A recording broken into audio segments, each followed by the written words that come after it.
Május 14-e délután 4 órakor megnyílt Balatonlellén a Kutya Vidámpark.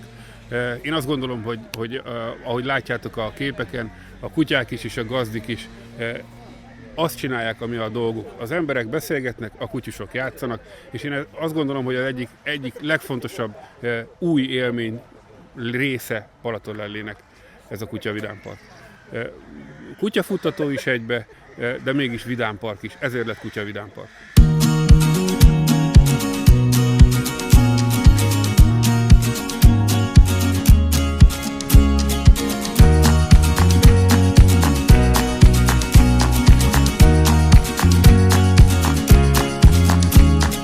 Valójában ez egy több mint fél éves történet. Mi egy önkormányzat vagyunk. Köszönöm szépen, jöjjek közelebb. És hogyha beletöködök, akkor az. Ja, értem. Tehát ez egy önkormányzat, ahol döntéseket kell hozni, határozatokat kell hozni, formális elvárások vannak. Tehát ez egy fél éves történet volt, mire idáig eljutottunk, és nagyon-nagyon örülünk neki. Nagyon örülök neki, hogy egyrészt a gazdája lehettem az önkormányzaton belül ennek a programnak, másrészt, hogy részese lehettem. De hogy polgármester úr említette, hogy ez egy széleskörű összefogás volt, én most szeretném név szerint is megemlíteni azokat, akik ennek a létrehozásában közreműködtek, egyébként pedig ott a főbejáratnál a logó alatt mindenki láthatja. Tehát akitől a támogatást kaptuk, az a közös ügyünk, az Állatvédelem Alapítvány.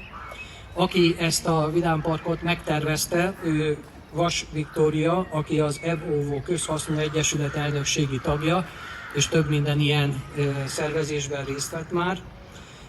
A Városüzemeltetési Szervezetet említette már a polgármester úr, Domján Gábor és Sütő Ferenc nevét is, és meg kell még említenünk Enyedi Csaba Esztert, aki a Kalandozások a Négy Lábból Kért Egyesületnek az elnöke.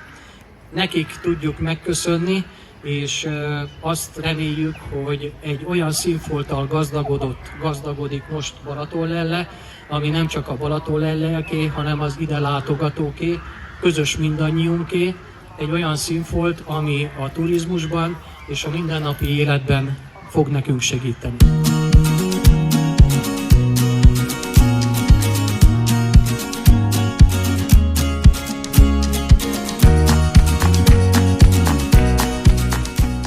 Nagyon szépen köszönjük ezt, hogy a kezdeményezésünkhöz mi is hozzájárultunk egy picit ehhez a kutyafuttatóhoz, ami a mai napon átadásra került.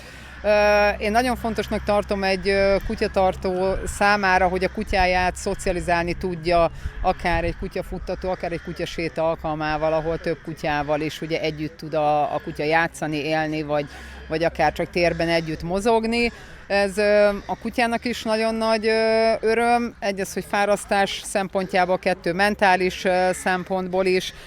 Nagyon-nagyon köszönjük a közös ügyünk az állatvédelemnek is, hogy létrehozta és hogy hozzá segítette a várost ahhoz, hogy ez a kutyafutató létrejöjjön.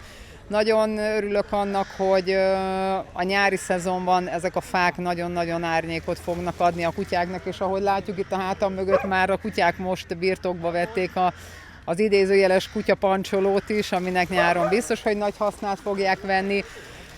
Én egyedül most, ahogy átnéztem, nagyon-nagyon jónak tartom, nagyon-nagyon jó, hogy rengeteg pad van, ivókút van, árnyék van. Egyedül a kis és a nagytestű kutyák szeparációját oldanám meg valahogy még, nem tudom milyen szempontból, mert van, amikor a kistestű kutyákat ugye nehezebb összeengedni a nagytestűekkel, mert ők vérmesebbek, mint a nagyok, de egyébként nagyon-nagyon remek ötletnek, és nagyon-nagyon köszönjük a városnak, hogy ezt megoldották.